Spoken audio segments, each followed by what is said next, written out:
Welcome to another great story with your host, Nick Sandino, brought to you by the Village Christian Church. Do you know any great stories? We sure do. And we can never find enough time on a Sunday morning to tell them all. Here at Another Great Story, we tell the truth about where life change, life growth, and life purpose meets our everyday life, with the hope that you might experience God in your story. Welcome back to Another Great Story. I'm your host, Nick Sandino. Joining me today is a good buddy, Rick Bello. Rick's been a part of the church here for a couple years, and we're excited for you to sit back and relax and enjoy another great story with Rick Bello. So, Rick, how's it going? Good. How are you this morning? I'm good. I didn't really ask, like, how long has it been that you've been coming to the village? It's been a couple of years now, if not longer. When I was dating my wife now, I call her Mandy. Everyone knows her by Amanda. But yeah, we came here together a few times, and I went to some events. We went to the fundraiser in Morris for Reclaimed. Oh, was that one of your first outings? Yes. I got to know. I got to know a lot of people that I've become close with over time because of Life Group. Sure. So she introduced me to her Life Group. Everyone there, and from there, everyone just welcoming and what's your plan? Are you and Amanda serious or what? Right. We like any couple, we ran into some roadblocks, and there were a few times where not a few times, maybe once that we broke up and kind of got. Let me correct myself. If not, she's going to listen to this and call me out. I broke things off, and then we got back together again. And I remember being at the fundraiser event, Journey. She came up to me. She's like, "I've got my eye on you. You better be careful." And that just stuck with me because it was in a friendly way. But she knew that, if you're gonna be serious with Mandy, then Yeah, you jumped into one of our most vulnerable life groups, probably. Like vulnerable as in like willing to really do life together. And so you went right into the deep end of the pool. Yes.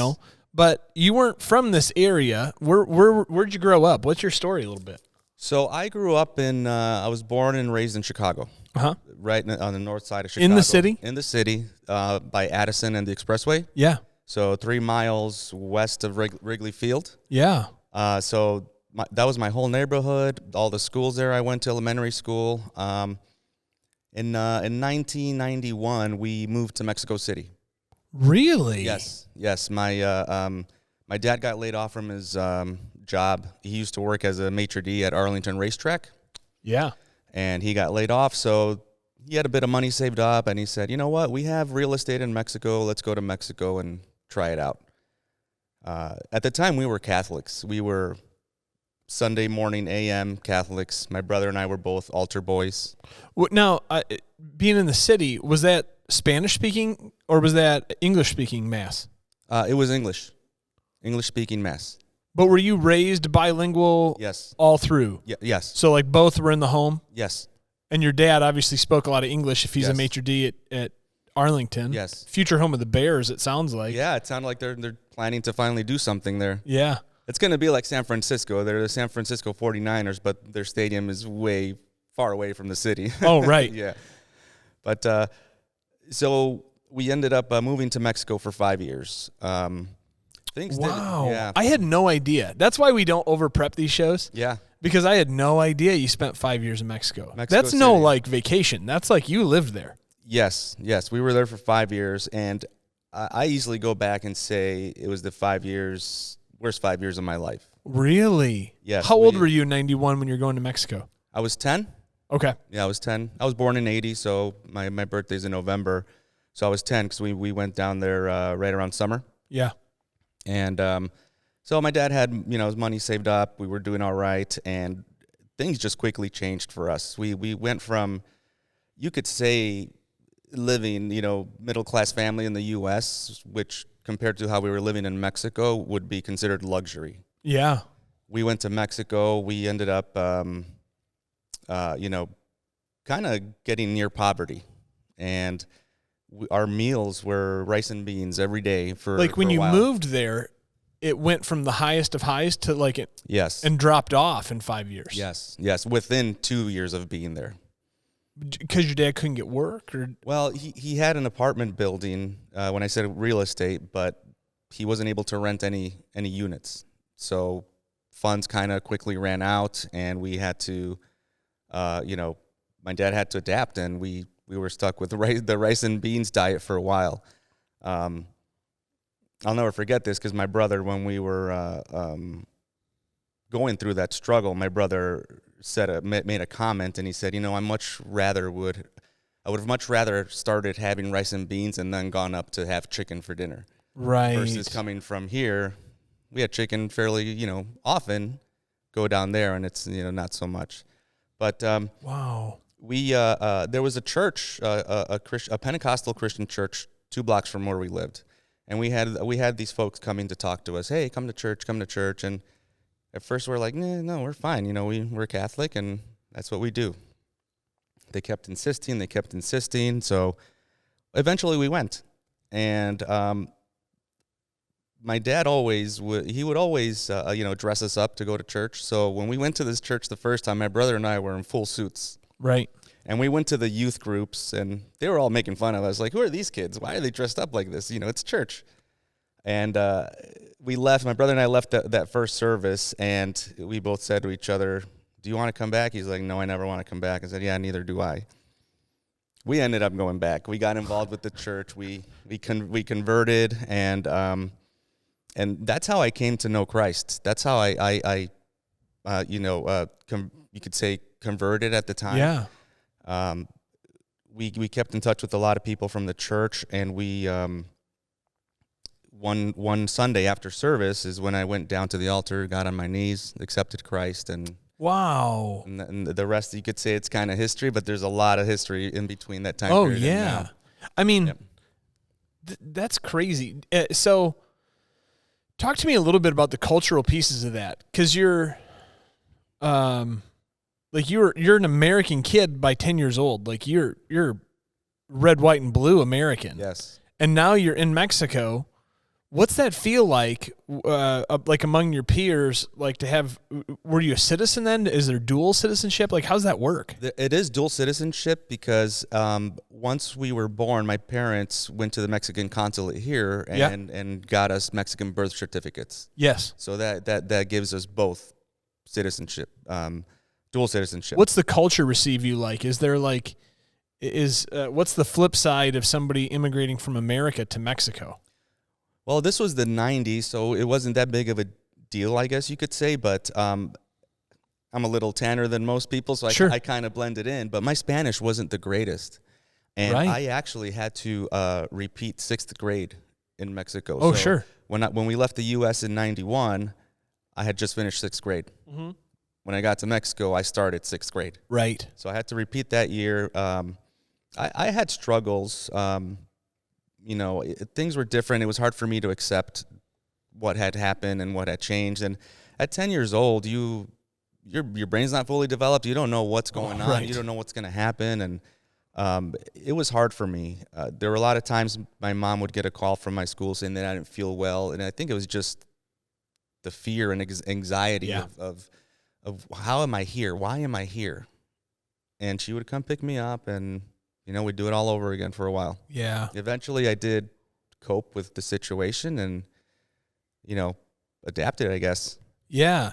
So this is pretty wild, like, because there can't be a ton of Pentecostal churches in Mexico. I mean, I've been to Mexico City once. I have no comprehension of it, on like a living there, being immersed in it kind of basis. So it was, I want to say that there probably are a few, but their denomination, I think it's called the Crucified Way, and their headquarters is actually in Jeffersonville, Indiana. So it's kind of like a worldwide ministry. Okay. But coming from being Catholic, where you go to a mass for 1 hour, everything's pretty much the same, except whatever verse they're reading that day. From that, going to a Pentecostal service, which is 3 hours long. Yeah, you didn't know when you were going home, probably. Yeah, it's the first hour is just prayer. People are down on their knees, they're praying, crying. The second hour is worship. They start with slow songs, then they build up to the good ones. People start dancing. The drummer's going crazy, and then they bring it back down again. And then the third hour is the message. And a lot of times that third hour goes over to like an hour 15, hour 20. Wow. So yeah, it was wild. We were like, what is this? This is insane. 3 hours? Right. And they have 2 services a day? Right. Sometimes 3? How does that happen? I don't know how you have the stamina for that.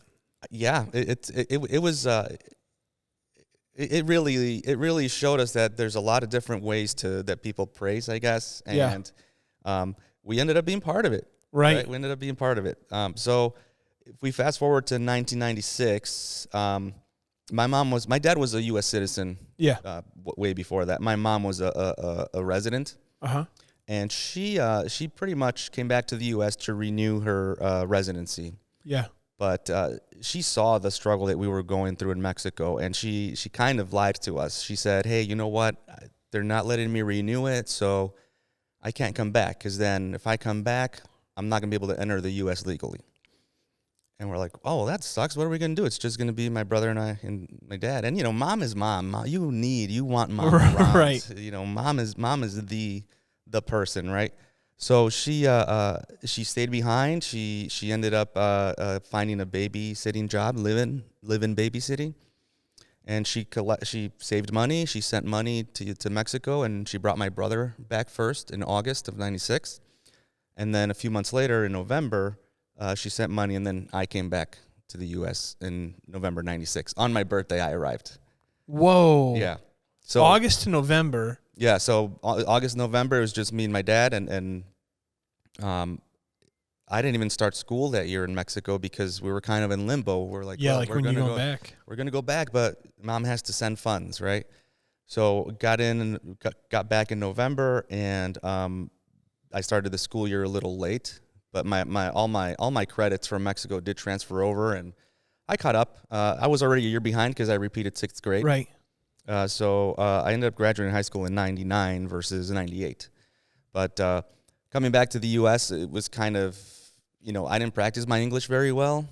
I didn't practice it a lot in Mexico. So oh my goodness! Kind of lost. So that. from like 10 to 15, you just shut English off. Yep.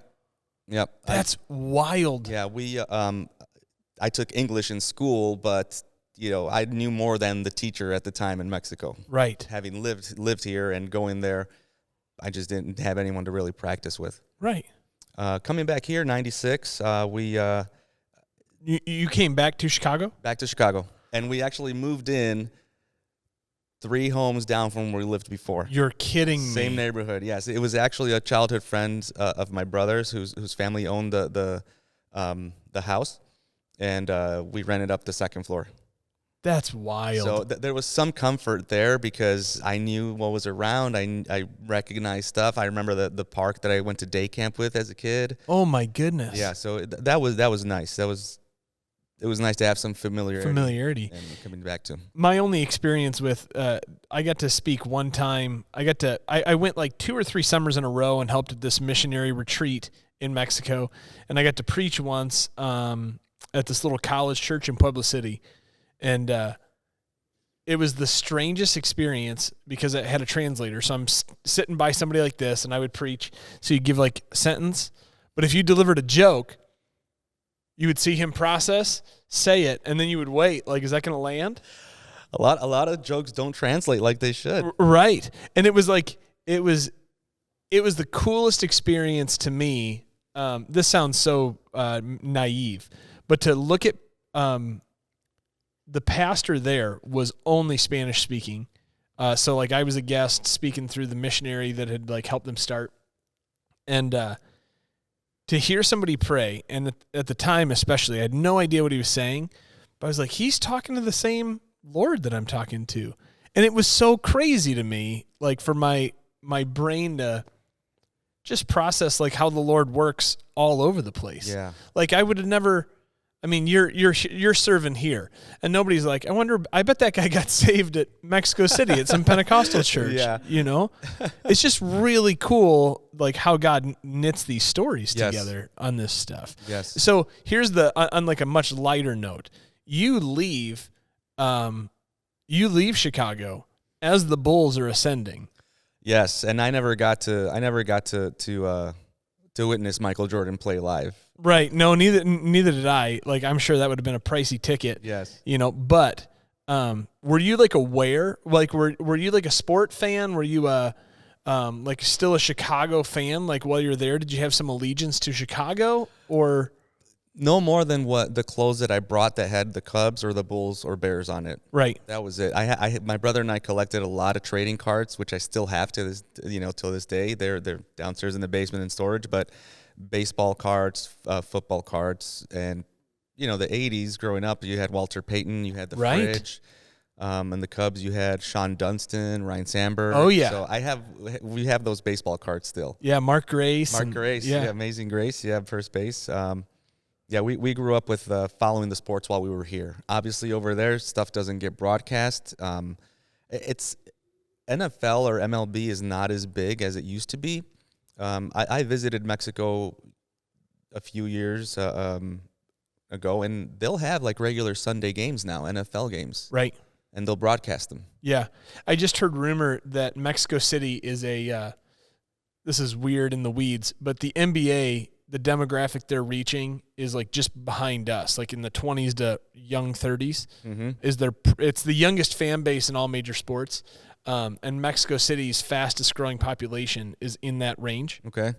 And there was this theory of like if the NBA really wanted to spread, to like revitalize, they should put a team there instead of Nashville because Nashville's a little bit older and they already have a hockey team. Yeah.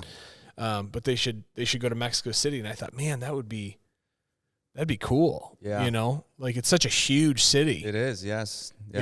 But it just interesting, like theory, of I geek out on the cultural pieces. Yeah. Like how different worlds can be just really not that far away.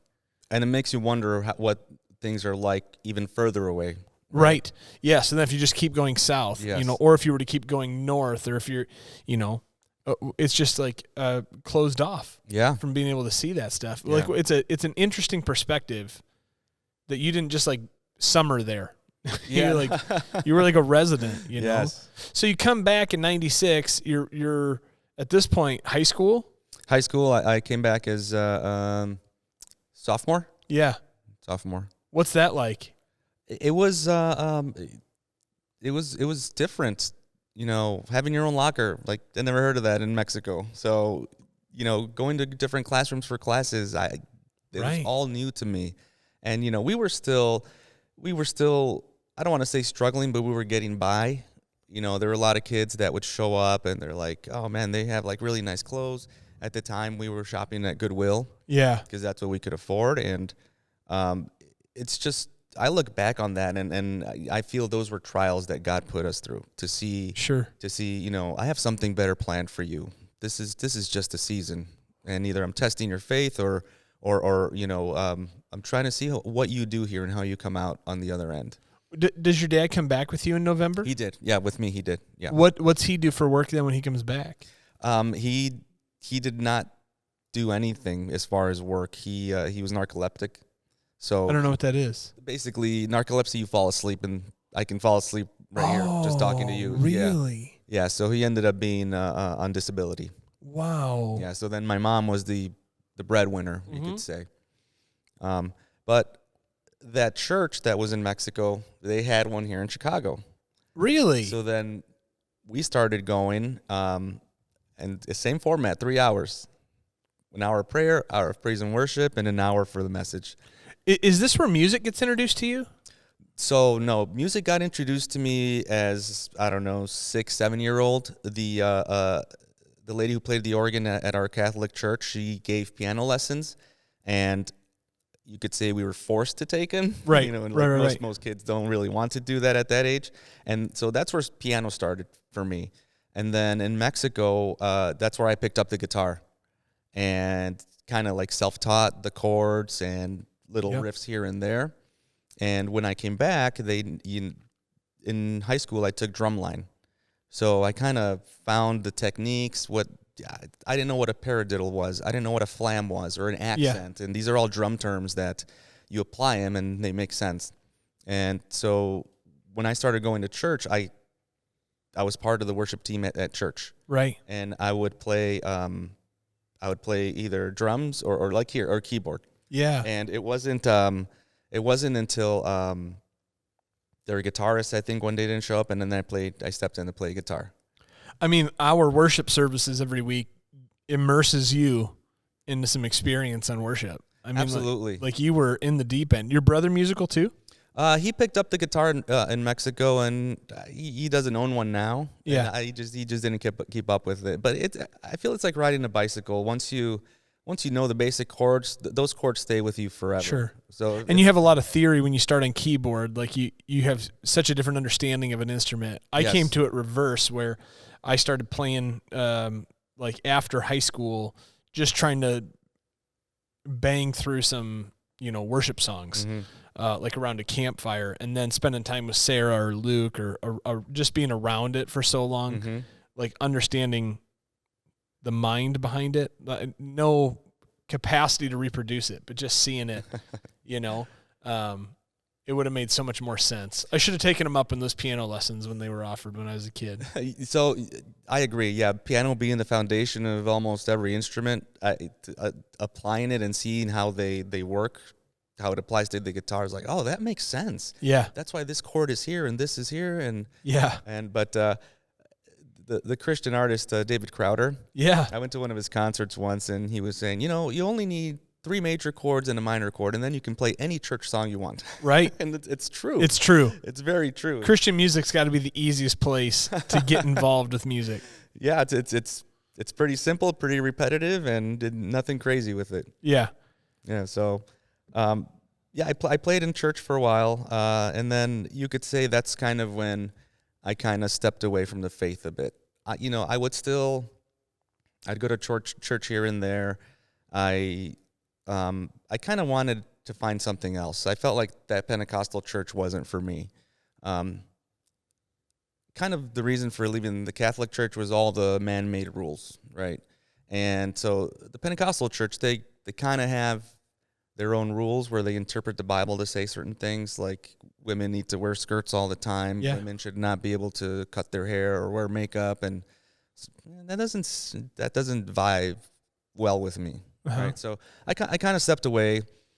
You could consider those my like rebel years, I guess. Yeah. And I started looking for another church, and I fast forward. Let's see, this was 96, so 2001. My brother joined the Marines in January 2001, and he would come back from his training and tell me all about it, and I was like, oh man, that sounds like a lot of fun. That's something I want to do, right? At some point, I was still in college at the time, and I at least wanted to finish my degree, so it was always in the back of my mind to join the military. And 9/11 happened, and that motivated me even more. Oh, so you're in college in 01. Correct. Right. Yeah, so 9/11 happened. It motivated me even more to want to serve. But I remember that vividly because I was a junior. Yeah, I was a junior okay. in high school. So it was just like that was a feeling that it's hard to communicate to our kids. Yeah. I remember it was a Tuesday, and we, the company I worked for, we had an outing that night. We were going to go to the Cubs game, and they were going to play the Reds. Yeah. So those details that day just... Right. Yeah, we came in from outdoor PE. We had like flag football that day, and we came in and went into world geography, which was a class I was supposed to take as a freshman, and I missed it somehow. So I'm in there as a junior with a bunch of freshmen, and my football coach has got the TV on and the bell rings and he is not turning around. And that was, but I remember that, like the buddy I was sitting next to signed up for ROTC. So he's a freshman. Okay. And had came here for a bunch of years named Jerry. And he, like, that's where he was like lit for it. I mean, he came from a family background of it too, but felt that urgency, for it. Yeah. Yeah, I think that was a lot of calling. That was a huge calling to a lot of people to want to do something. So you went right into the Marines out of college? Yeah. So the war started in March 2003, and I was set to graduate June 2003. So my graduation happened. I want to say it was like June 17th or 18th, and then I went off to boot camp on June 23rd. Whoa! So a week later.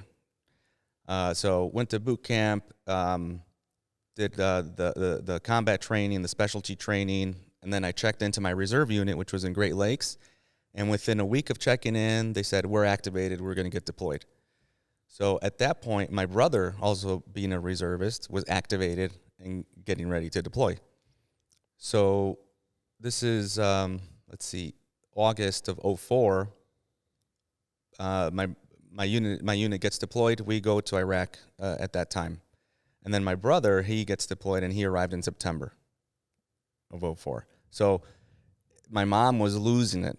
Oh, I can't imagine. There are only 2 kids out in the war, and every time there's a news clip that says, oh, another U.S. member killed in war, and every mother, every parent is that my child, right? So were you guys near one another deployed?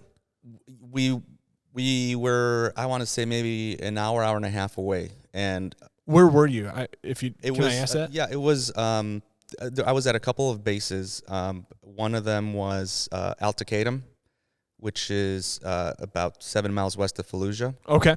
It was an Iraqi Air Force base. Yeah. And then I was deployed to a forward operating base called Kalsu. Yeah. And I don't know if you noticed the license plate on my vehicle. It's KLSU, and that's a reference to that. But my brother, he was part of what was called a personal security detachment. So he was part of a group of Marines that their whole job was to protect some colonel. Yeah. So kind of like their security detail. Yeah, security detail.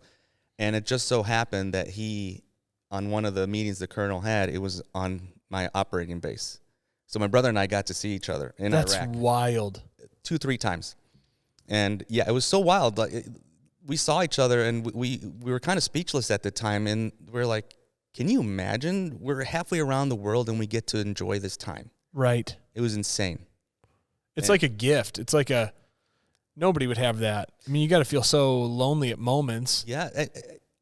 I didn't see it as a coincidence. I saw it as kind of God's blessing me with this time, because we don't know what's going to happen next. We don't know who's going to make it out of here. And sure enough, the last time he visited, which was December 16th of 2004, on his convoy back, he got struck. He was no kidding. They encountered a roadside bomb, and he was injured. So he came back home shortly after. And then I stayed through the rest of my deployment through 2005, and so he was recovering in San Diego, and the unit I was attached to is from San Diego. So again, we did our demobilization in San Diego, and him and I got to oh my goodness, just see each other and sit there and not say a word for a while, and just like, wow, yeah, like this is crazy, right? Yeah. And coming from all that, like, not knowing what's going to happen, people resort to pray a lot. And they opened a chapel on that smaller base, and I would go every Sunday to service, because being out there, it shouldn't really get to that where you're like in fear of your life and now you want to call on God, right? But I was going regularly only because I felt I needed that. Yeah. And in my uniform, I always carried a little pocket Bible with me, which was it's Psalms in the New Testament. And it was just an experience that you can only get through it if you keep your faith in God that He's going to get you out of there. And especially after what happened to my brother, it was a big eye opener. Yeah. And the show has to go on for you. Like, you have to show up at work the next day, and yes, like, you've got news. Yes, yeah, I got to talk to him. They gave me his where he was, and he was doped up on morphine because he had a broken bone on his arm, so he was in a lot of pain. But he told me, they're taking me, they're gonna medevac me out to this, and I'll be home in however long. And I'm the one who had to break it to my mom. Like, no one had called my mom about it. So, oh my goodness. so I called her, and I said, "Hey, Mom, did you hear?" And she's like, "No, what?" I had to tell her, right? And she broke down, and it was hard for me to Yeah. communicate that to her. But God brought us both back, and I feel it was for a reason, especially for me. Coming back, I started searching for a church, and then I ended up going to Willow Creek Yeah. in South Barrington. Right. And, living in the city, that's a 45-minute drive. Oh, yeah. So I would go every Sunday. And the biggest thing for me was that their praise and worship, it's like a concert. It's it's a little sensational. bit crazy. Yes.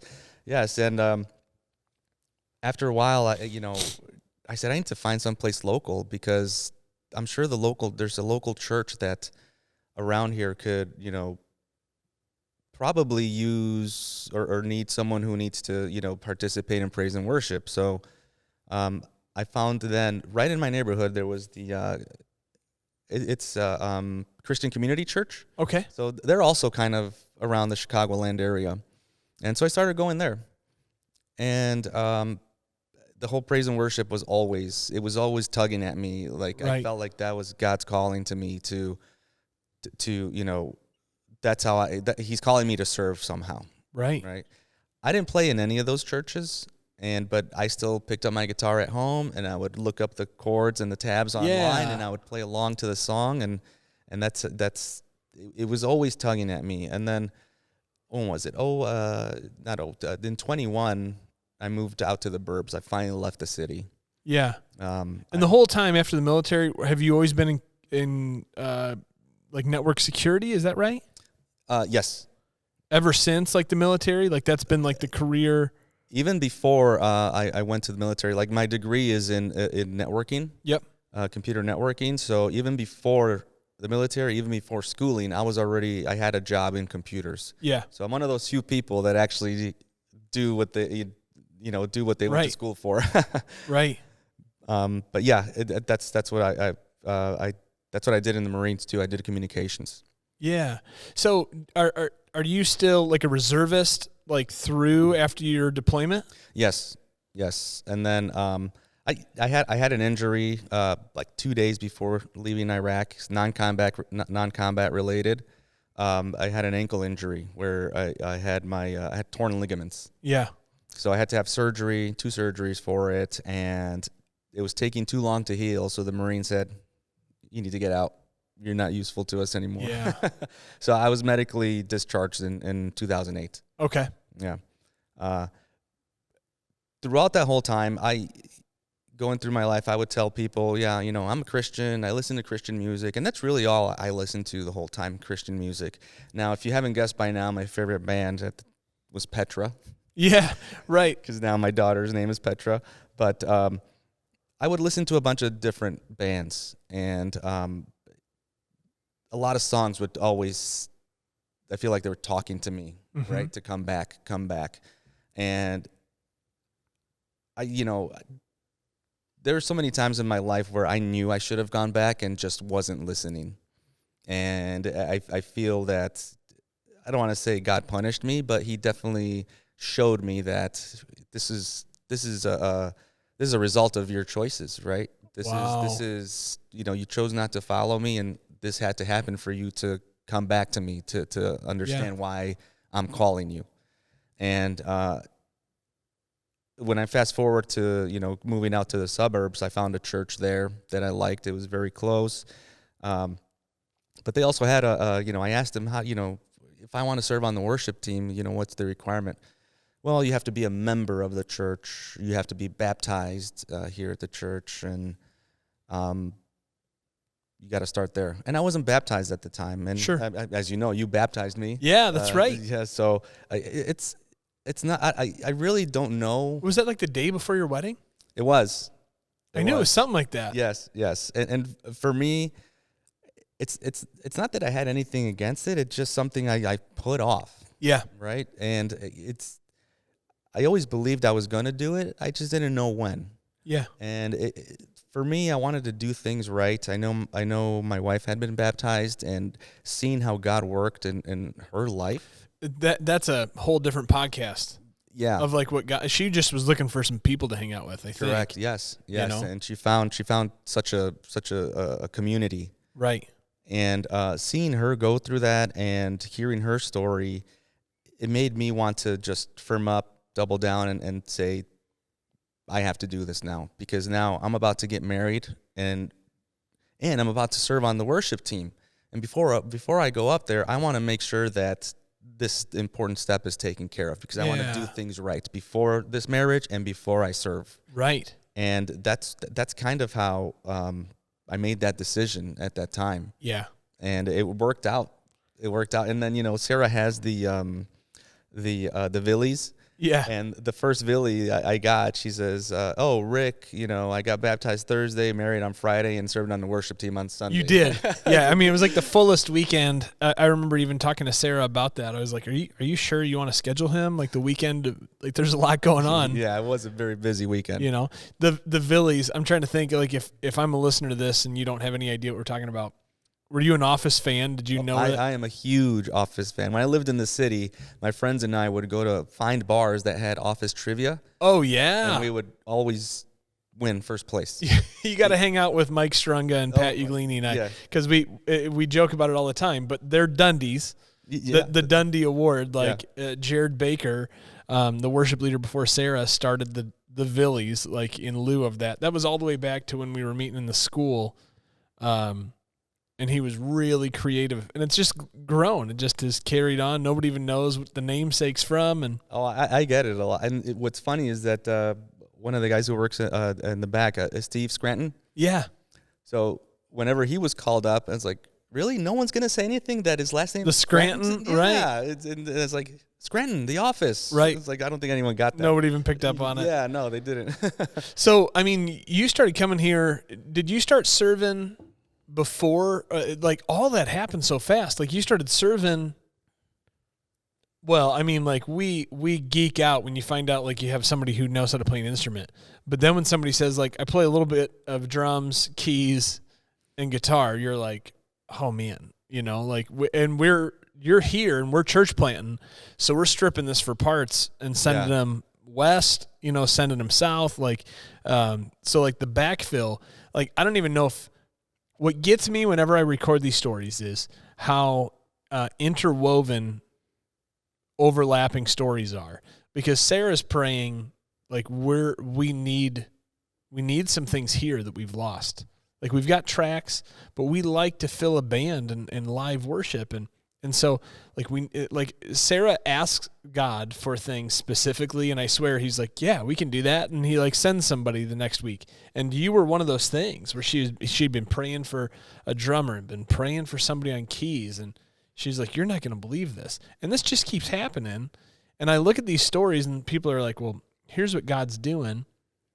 But you've got such a diverse, interesting story, because I don't know of anybody who, was a immigrant to Mexico, Pentecostal, saved in Mexico, Marine, musician, computer genius. Like I mean, that's a wild bag. Yeah. That of what God's done and prepared you for. I believe all of that was in preparation for what's happening now and what's to come. So what is happening now? Well, so we have our own. My wife and I lead our own life group. We used to go with the Normans, and that was getting pretty big. And my wife likes to joke that Cassie Norman kicked us out. Yeah, and she did. You guys are on your own, and we started. We took a few people from that life group with us, and we have 2-3 new members joining us, and we do the Sunday thing just like the Saturday thing, just like they do. We do breakfast, we do daycare, so it's for families. People come over 8:00. They're having breakfast. Their kids are having breakfast. They're running around, and then we start at around 9. A lot of times we go over, but it's just great to see everything that's happened, at least personally in my life, after meeting my wife and coming here. She was telling me, or Cassie told me, hey, Sarah might come up to talk to you. I'm like, I don't know who Sarah is. And later on, she came and grabbed me, and she's like, hey, I hear you play drums. Do you want to audition? Like, sure, I'd like to. I auditioned. I did some piano, and I was nervous at the time. And my first few times, I was nervous. I'm sure I messed up a few times here and there. And what always comes back to my mind is one Sunday, Luke, when he was leading, he said, "Hey, and just remember, if you mess up today, only you're gonna know." Yeah, that's for real. And you do know, and that sticks with you, right? So Rob Herzog and I were talking about, I messed up today, and I'm going to see it online. I'll hear it online. And we're like, oh, now we can't see it because, it's not. Yeah, now we're pre-recording. Don't worry about it. Yeah, so we're good, right? But no, it's been great. The whole community of our life group, we're doing life together. Yeah, you are. Like we are. Well, I went over there to help you guys with that, to help Adam and Katie Jakaitis with that roof. And I just saw their Facebook post, and I was like, man, I don't want them like stuck in this spot. Yeah. I'm never available for those things. And I was like, I literally have those tools in the car. I'll run over. And I got there, and it's all you guys that have done life group or done life or done church and ministry and served the Lord. And it was such a different, it was like the dream of what I hope my kids marry into someday. Yes. You know what I mean? Yes. Like it's like this, like, I don't want to exaggerate it. It's not like life is easy for any of you. I mean, new baby, life's never easy. Yeah, exactly. And the work, the schedule, the serving, but how do you communicate to somebody like how good it is, that community that we have? We just moved last year. We moved from Manuka to Shanahan, and all we did was we rented a rider truck, and we reached out to our life group. Hey, can any of you guys help move, throughout these 4 days? And God did all the work because we had 5, 6, 7 people helping us every day. Yeah. We didn't pay for movers, and it was all people from our life group. They brought their kids too, and it's just like, wow. It's like joyful chaos. It is. Yeah, that's exactly how I would describe it. Joyful chaos. And I mean, it was just amazing to me because I've moved a couple of times, and every time I had to get a mover, and I'm not one to really want to ask favors like that. I'm with you. And so this worked out so well because our friend Jillian was also moving during that time. Yeah. So we moved her. They helped us move us, and it just worked out so well. Like it couldn't have gone any better. And I don't feel that's a coincidence. I feel that's God actively working through us, through our community, through our friends, through our life group friends, and it's hard to doubt that. Oh my goodness, it's so hard to doubt that. It's so. I've got a couple that I just started spending some time with and coaching. Going to start some coaching with, I should say.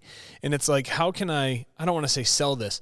How can I explain to you that like everything you've hoped for, what God has to offer, are really like fundamental promises you can bank on? That like this thing, the church, like this body of believers that with Christ at the head of it, does something healthier that you're not accustomed to. Like, so in any of your other experiences socially, like there's something healthy here. There's something really like genuine, not perfect, not without ever like a grievance, but just wholesome. Yes. And so it's like, if you're looking to make a life change, you're going to have people in your corner. Like as you start following Christ and there's a reprogramming because you've spent your life with a framework that was how the world operates, and it's way more self-serving and like take care of yourself and look out for number one.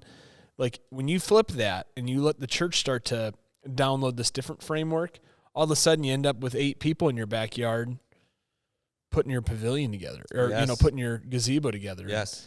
And it's like, see you guys in a couple days. Yeah. I mean, it's become second nature to us that throughout the week we're in touch with our life group. How in whatever format, through Facebook, on text messaging. We could pick up the kids from school later today, and someone will text us, "Hey, we have leftovers. Would you want to come over for dinner?" Sure, we're there. I know, right? And it's such I've never experienced that before. I know. And for me to have those people that can be there for us too whenever we need them, in an emergency, in a bind, at any time. I mean, I feel that's that's God's definition of community. Yeah. We just had some of our life group over for Lauren's birthday. It was kind of impromptu. It was a Wednesday, and it was like, hey, if you guys want to stop by. They all stopped by. One of the guys, Cam, good buddy, he's newly married, probably, I don't know, 23 to 25, something like that, you know. And he dropped me off we went virtual golfing. What do you call that? Like a simulator. Okay. You know, and where you hit the ball against the screen and it records how far it would have I'm gone. not a golfer, so it's like my version of it. You know, like I don't have to like chase a ball all over a course. I can just video game it. Yeah. And anyway, like we got home and the girls had a pickleball net out. They had like, the yard was like, there were shoes out there. It's like 9:00 at night. Like all this stuff is still out there. And I was like, oh man, like all this stuff. He goes, this looks like a well lived in house. And like he meant it like from like this is like a hope, you know. I hope to come home to chaos with kids. Yes. And I was like, man, you're like reproducing something here. Like you're reproducing like a family where it's not like blood. It's like, it's something bigger than that of what Christ is doing, that they're like, you know, they were there the other night and they're like, hey, we didn't even think about this, but we live down the street. So let us know, you know, you're jockeying practices all over. Let us know if we can pick Bennett up or drop off. Yeah. It's like, I don't want to raise my kids without these people. I don't want to raise my kids without these people. Correct. You know? Yes. And we, a family in our life group, the Bogdans, their daughter met Lexi at school. Yeah. And they don't come to our church, but they're part of our life group. Yeah, I got nervous. I was like, I don't even know if I know them. Yeah, no. They came to one of the Christmas services. Sure. But they go out to the table out in Joliet. Okay. But the kids themselves creating their own, Christian links, if you will. And it's brought us together too. And a lot of times when we're in a pinch, we'll reach out to the Bogdans. Oh, can you guys pick up Owen and Lexi? Because Lexi goes to school with their daughter and Owen goes to school with their son. So they have to go there anyway. And sometimes we've picked up their kids. Right. And having that, having that trust in someone else to do a task like that for you, it's great. It's so good to have someone to fall back on. Makes you look at it differently than when you think about Lexi and Owen and then now bringing Petra into it. And, and how old's Petra now? She's 3 months. So I just sat by her wife second service because I didn't preach on Sunday. Okay. And I was like, Amanda, like this baby. And she's like, she's like 14 pounds. Yeah. She's like, she's just like growing. She doesn't look newborn all of a sudden. No, she looks like this like baby looking around. Yep. And she's getting, I like to say chunky, but yeah. It's really cute. Yeah, she really is. And you know, it's funny because let's see, we're in 2025. So just less than 4 years ago, I was still single, living on my own, no kids. My house was squared away the whole time, clean, everything was picked up, and I'm thrown into this life now with kids, even before Petra arrived. And for me, it was a huge stress. Yeah. To come home, toys everywhere, dirty clothes on the floor, and Mandy was telling me, this is life with kids. Like, it's going to happen. You're not going to be able to control it all the time. I mean, we can teach them, they can learn over time, but this is what it's going to come down to. Yeah. And sure enough, I've learned to adapt to that. And I'll come home, like you said, our house looks, like it's been lived in pretty hard. But that's just family. That's just life with kids. And coming home, seeing toys scattered, it doesn't bother me anymore. I know. Right? There's like some greater purpose like you're seeing. Yes. And there was the first life group that I went to was when she was still living at the condo. It was like 10 adults and like 15 kids, and they're all running around, yelling, and my stress level was like, what is going on? Is anyone going to tell them to be quiet? And later on, it's like, they're just kids. They're doing what kids do. It's taught me so much because I'm wired that same way. Okay. Where I'm like our life group before this one, was the same way. Bennett was the oldest. I think she was 10. There was 15 of them, and there was like 8 or 10 of us. We'd go meet in the cold garage in like coats and like sit in a circle and talk for a few minutes, and you just try to like knock out 20, 30 minutes of, and I wouldn't have it any other way. Yeah. Like, it's been such a learning curve. Like, God has so cut the control out of me. Yes. And downloaded surrender. And I've gone kicking and screaming, like I've painfully, but it's nice to see. I don't think we're the only 2 guys that have gone through that. Okay. Yeah. You know, I think like the more men that I talk to in their 30s and their 40s, raising families, looking for purpose, looking for meaning, looking for house squared away, paycheck. I mean, like things that we've always valued, and all of a sudden there's a reset taking place, and it's like I see God doing something bigger. Yes. And I'm so grateful to be a part of it. Yes, we have at night we read. It's called Brave Books. They're Christian based. They teach stories. They teach not stories. They teach values. Yeah. And there's a book called Pride Comes Before the Fall, and wow, it's a great. It's Kirk Cameron. Wrote one of these. Bethany Hamilton wrote another one. Oh, cool. It's very positive, Christ-centered kind of values, and the kids, we go through them. They play some games with it because the book comes with challenges for the kids to do, and they pick up on it. Like, you may not feel they're picking up on it, like they don't get it, but they pick up on it. A few days later, we'll have a scenario where it's similar to the game, and Owen will be like, Lexi, don't do that. Remember, the book said this and blah, blah, blah. It's man. Oh, they're listening for sure. They're learning it. Yeah. We've even seen it start to like, the kindest thing I've ever heard one of my daughter's friends say, and I love some of these girls so much, but Sadie was over and she said, it feels like home here. And she's like, oh, I love hanging out. It just feels like home. She said it just like nonchalant. And to me, it was like, that's all we've ever dreamt of. Yeah. And didn't know. And I wouldn't have ever picked that at 20 as a life goal. You know what I mean? Yeah. Wow. So to see what God's done, like, it's just a privilege to get to be a part of. If you were talking to another guy out there in his 40s, like, what would you say about the church community, about leading your family with Christ and what that looks like? What's the 30,000-foot advice you'd give them? I would say, I feel like my situation is a little unique because I didn't have any kids up until recently, with Lexi and Owen and now Petra, and I kind of lived the single life through my 30s into my early 40s, and I would say it gets better once you transition into that. I would say if you find a church that really values community and pushes people to reach out to each other, to be there for each other.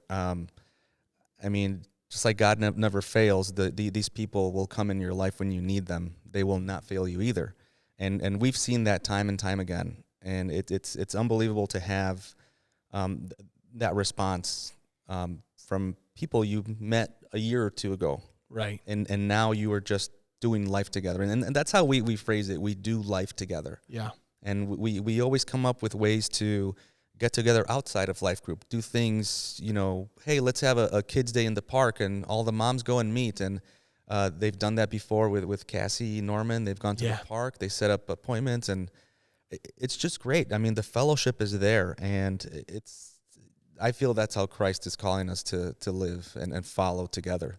I love it, Rick. Yeah. Rick, thanks for being on the show. Would you close us out in prayer? Absolutely. Father God, we thank you for what you've done in our life, what you continue to do, and what you have ahead for us. We ask you to please watch over our family, our friends. I thank you for Pastor Nick's life and what he's doing and getting these stories out there for other people to hear that you are involved in every aspect of our life and that you are going to see us through the bad times and through the good times. And eventually we will get to a point where you want us to be with fellowship, with the church. And we just pray for you to continue to watch over us. Thank you, Lord Jesus. And we thank you for everything you've done, continue to do, and what will do for us in the future. In your name we pray. Amen. Amen. Hey, thanks, Rick. Thanks for being on the show. Thank you. Listen, if you're looking for a good church home with some good worship, we've got Rick on stage as many Sundays as we can get him. You'll see him behind the drum kit. You'll see him behind the keyboard. Say hi to him. He's a regular guy that would love to get to know you.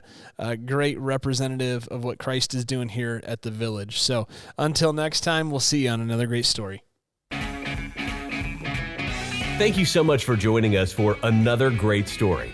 Make sure to click that subscribe button so you never miss our latest stories. And if you are in the market for a great church home, check us out at thevillagechristianchurch.com. We've got more great stories ahead, and we can't wait for you to hear them all. So until next time, keep living another great story.